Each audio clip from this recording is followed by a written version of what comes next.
这是一颗价值1亿美元的金蛋，上面镶满了价值连城的宝石。可眼前这个男人却做出了瞠目结舌的举动，他拿起一罐可乐朝金蛋倒了下去，竟然冒出了浓烟。看见没有，大家不要天天喝可乐，这玩意儿腐蚀性高，上亿美元的东西瞬间化成了一堆废铁。现场的看客们都傻眼了，这是什么操作？原来金蛋已经被人调包。原来几天前，号称世界第2大盗的小贱贱宣布自己将偷走博物馆中的金蛋。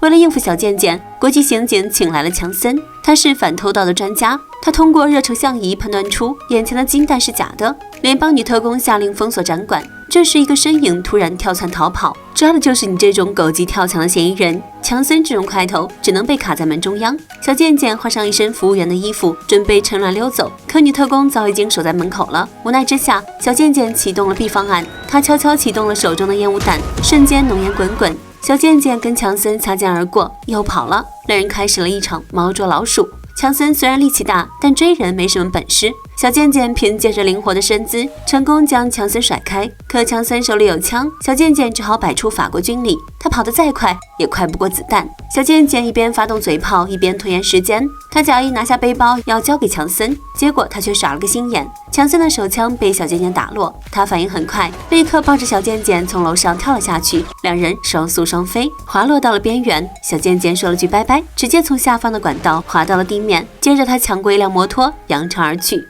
看不起谁啊？强森直接一跃而下，仗着皮糙肉厚，有惊无险。接着开车狂追，可帅不过3秒就被该死的冰淇淋车给撞停了下来。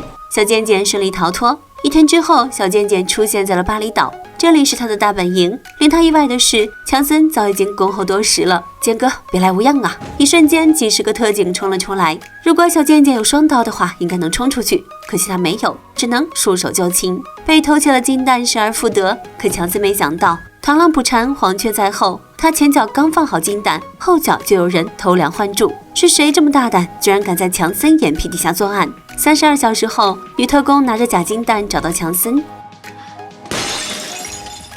强森立马明白这颗蛋是假的，他第一时间怀疑是小贱贱，可女特工却怀疑是强森。就在昨天，强森的账户多出800万美元，女特工有理由怀疑强森监守自盗。说话间，又是10几个特警冲出，这下子强森也享受了一波小贱贱的待遇。他还试图解释，可特工没给他这个机会，转头强森就被送进了监狱，还跟小贱贱同一间牢房。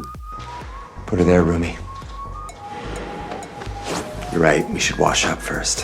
It's okay. 经过这次猫捉老鼠的游戏，两人也算是老相识了。小贱贱告诉他，金蛋乃是埃及法老的宝藏，总共有3颗。埃及的一位富豪放出豪言，要是有人能在他女儿的新婚之夜送来3颗金蛋，就能获得3亿美元的奖金。偷走金蛋的人，除了世界第1大盗，外号为主教的女盗贼，谁还有这么大的本事？强森要洗脱自己的冤屈，就必须将主教抓到手。目前主教已经搞到了1颗金蛋，接下来他会想办法弄到第2颗。第2颗金蛋在一个军火商的手里。几天后，他会举办一个化妆舞会，届时会邀请很多社会名流参加，那是个动手的好机会。两人一番商谈之后，达成联盟越狱。想要从世界上最高级别的监狱越狱，要怎么做？很简单，2步。第1步，将肥皂提炼出来的甘油混入硝酸清洁液中，制造炸弹，引起混乱。第2步，强森负责干翻狱警，剑哥负责浑水摸鱼，乱搞来一张通行卡。打开大门后，两人来到一处石墙前，他们早有准备。昨天干活时，石头上有一块被小贱贱动过手脚，拿掉小石块，瞬间土崩瓦解。可石墙的背后是万丈悬崖，怎么办呢？干就完了。两人从边缘一点点地朝吊桥蹭过去，掉下去肯定狗带。拥有主角光环的两人顺利来到吊桥，正巧桥的对面停了一辆直升机。小贱贱率先冲上去，丢出雪球，强森在后面打掩护。撂倒飞行员后，他开始现场学习开飞机，强森快速跟上。就在这时，一个狱警掏出了火箭筒，一发火箭弹直接将索桥轰成了渣渣。强森飞身一跃，抓住桥梁的木板边缘，现学现卖的小贱贱及时给予强森火力支持。有了喘息机会的强森一个飞扑跳上了直升机，但追杀还没有结束，一发火箭弹再次来袭。就快要完蛋的时候，强森猛地拉开舱门，火箭弹穿膛而过，一顿操作猛如虎，原来是个250。逃出升天的两人都很清楚，他们必须抢在主教之前拿走金蛋。为此，小贱贱进行非常周密的部署。晚会当天，强森二人偷偷潜入了化妆舞会，金蛋被军火商锁在保险库里，想要进入必须通过4道考验。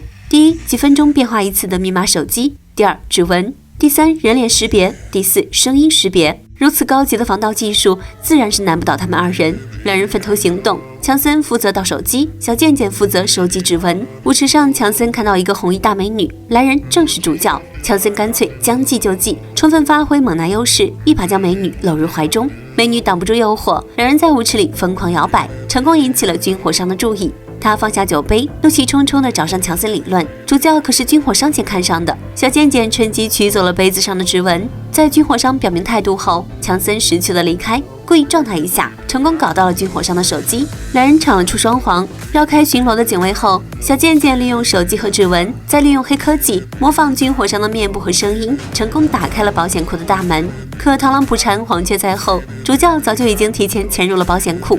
目前第三颗金弹的下落只有小贱贱知道，只要说出下落就放走他们。强森果断拒绝，他掏出手铐要将主教绳之以法。三人一言不合开打，手持长枪的主教以一敌二，两个大男人被一个女人给俘虏了。这时军火商姗姗来迟，小贱贱赶紧发动嘴炮将主教拉下水，但万万没有想到啊，主教早已经和军火商串通好了，目的就是要两人自投罗网。强森和小贱贱估计一辈子也不会想到自己也会有被俘虏的一天，而且俘虏他们的还是一个女人。两人被绑在密室当中，主教亲自审讯，想要逃出第三颗金弹的下落，对着强森就是一顿电击。虽然小贱贱不喜欢强森，但他毕竟是自己队友，还是盗出了第三颗金弹，就在埃及的金字塔里。主教和军火商开始了庆祝，3亿美金唾手可得。结果主教在酒里下了药，军火商两人一臂倒在地上，随后主教装出一副无辜的模样，叫来守卫，趁守卫不备，他又是一脚将其解决。目睹全程的小贱贱和强森内心感叹这个女人的阴毒。主教哼着小曲拿走了桌上的金弹，他前脚刚走，后脚军火商就复活了。由于药效的作用，他无法看清眼前的事物，一通秒变枪法刚好帮强森打断了手铐。强森撂倒了军火商，他打算去找主教复仇。小贱贱不甘心等死，只能说出真相。刚才我说的话完全是瞎编，你要去找主教就得带上自己。这句话说服了强森，两人再次组队，通过梯子离开了地下室。打开出口才发现头顶居然是一个斗牛场。小贱贱刚想回去，军火商却堵死了两人的去路。情急之下，两人只能和斗牛展开了一场较量。幸亏他们跑得快，不然肯定和这个挡板一个下场。在火车上，小贱贱终于说出第三颗金弹真正的下落，在阿根廷。金弹当时被纳粹藏匿起来，两人长途跋涉，找到了密林深处的地下入口，这里是纳粹的基地，里面全是奇珍异宝，还有一辆老爷车。就在小贱贱找到金弹之时，主教也出现了。其实他一开始就没相信小贱贱的话，而是跟踪过来。主教的出现令两人猝不及防，然后更猝不及防的是，女特工也来了。主教跟踪小贱贱，女特工跟踪了他，还等什么？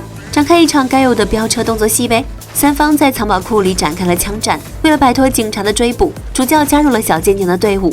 主教当司机，强森殿后，小贱贱保护金弹。三人默契配合，甩开了警方的追捕。车辆顺着瀑布掉入河水中，岸上手握金弹的小贱贱对主教一顿嘲讽。强森拿出手铐准备将主教逮捕，结果峰回路转，两人却亲上了。原来强森和主教是一对雌雄大窃贼组合，全程都在演戏，为的只是让小贱贱带出第三颗金弹。原本以为是一部基友组合片，结果却成了一部狗粮片。